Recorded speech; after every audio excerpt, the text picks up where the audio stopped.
Hi, this is a review for the QT10 Stereo by Just Navi.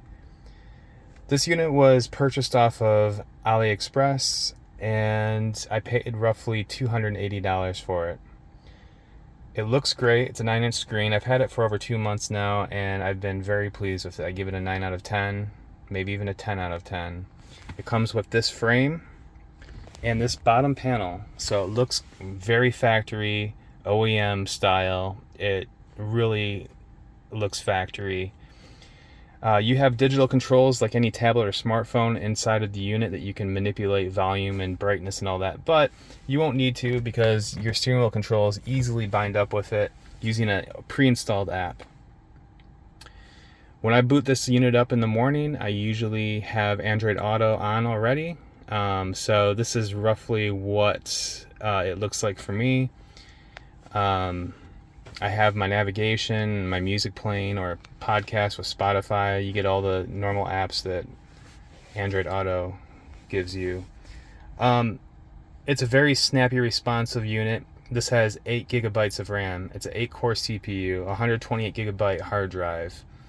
There are other units that Just Navi makes that are lower than the QT10. I do not recommend those units because what's going to happen is you're going to get a slower response unit that's laggy, and I can't vouch for those, but this one I can. And the other units, when I read the descriptions, I don't think any of the other units have Bluetooth for Android. You have to get the QT10, which is their top tier model.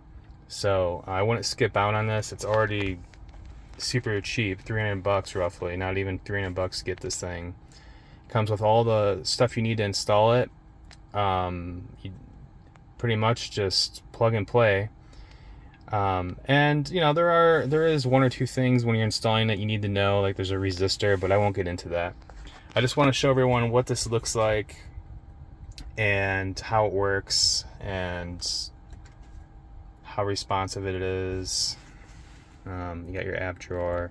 I got Dr. Prius app on here for my car. I've got, you know, if you got a system in your car, I mean, this stereo made my speakers sound way better.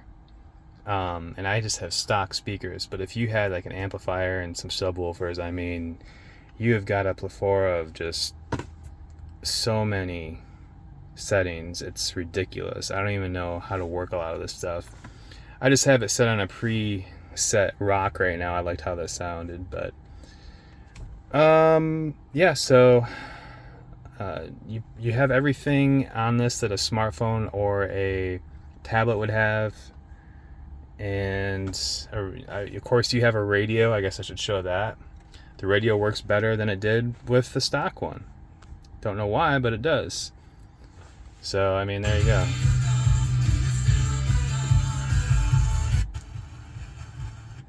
Just works good.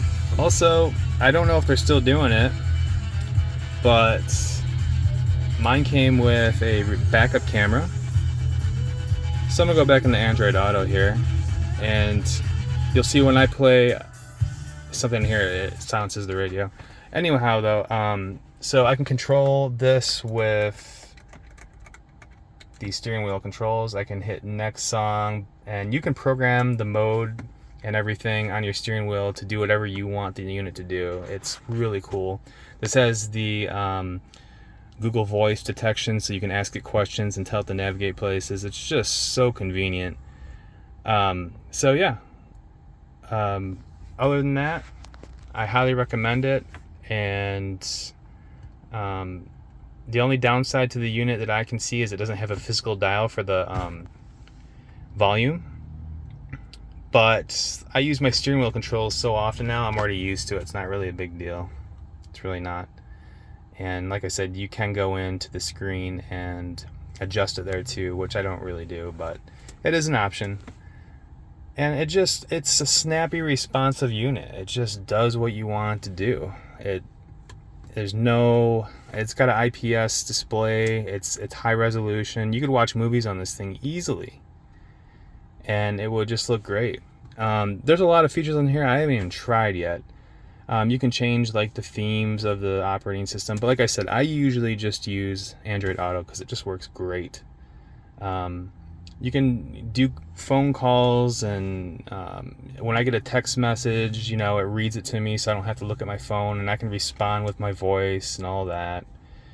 So it just works great, and I highly recommend it. I can actually connect it with my OBD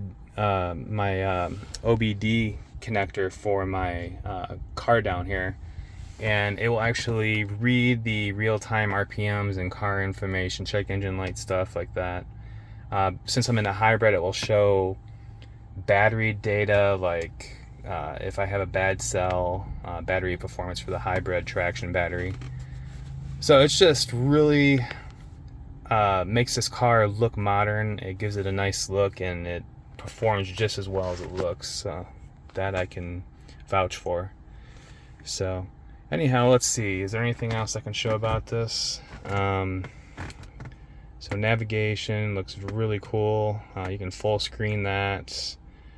You got Spotify, YouTube, phone calls. It'll show what your battery's network signal strength is, and you can see I got a low battery in my phone right now, so it shows that too. This actually even shows like the voltage of my car battery, which is kind of interesting. You can see that right there. So that's my car battery. It's at 13.8 volts. Pretty cool. Just does so many things. Oh, that's what I was gonna do. I was gonna show you what the reverse camera looks like. Works good. It's kind of dark right now, so it looks, it's the sun's setting, but it works perfectly fine. The camera that comes with it, I may put a different camera on it just because I kind of want a wider angle view, but it's plenty good. And then you put the car back in park, it goes back to what it's doing. So if you're listening to music, it would pause the music and then start playing it again. So it works really good. And yeah, as you can see, just a general, the way it looks, it just looks clean, so anyways, I hope that helps if you're thinking about buying the Just Navi QT10 off AliExpress. And just be careful about buying any of these other models, because I can't vouch for those other models. They may be good, they may be bad, but I can tell you this one is excellent. All right, thank you.